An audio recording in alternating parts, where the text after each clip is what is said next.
Porsche अपघात प्रकरणात पुणे पोलिसांना धक्का. चालक मुलगा अल्पवयीनच असल्याचा बाल न्याय मंडळाचा निर्वाळा. प्रौढ म्हणून खटला चालवण्यासाठी पोलिसांनी केलेला अर्ज फेटाळला. कल्याणीनगर येथील पोर्श अपघात प्रकरणात पुणे पोलिसांना मोठा धक्का बसलाय. अपघातात 2 संगणक अभियंत्यांच्या मृत्यूला कारणीभूत ठरलेल्या 17 वर्षीय चालकावर अल्पवयीन म्हणूनच खटला चालवला जाणार आहे. बाल न्याय कायद्याअंतर्गत बाल न्याय मंडळापुढेच हा खटला चालवला जाणार आहे. पुणे पोलिसांनी त्या चालकावर प्रौढांप्रमाणे खटला चालवावा यासाठी केलेला अर्ज बाल न्याय मंडळाने फेटाळलाय.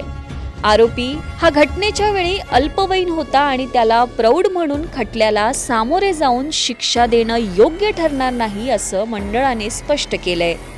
19 मे 2020 रोजी रात्री 2:30च्या सुमारास कल्याणीनगर येथे ही दुर्घटना घडली होती.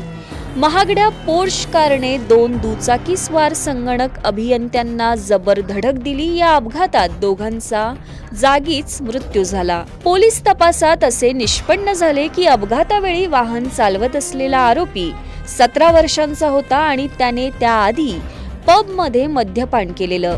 या आरोपीला प्रौढ घोषित करून त्याच्या विरोधात भारतीय दंड संहितेनुसार खटला चालवण्यासाठी पुणे पोलिसांनी बाल न्याय मंडळाकडे अर्ज केलेला, मात्र तो आता फेटाळण्यात आलाय.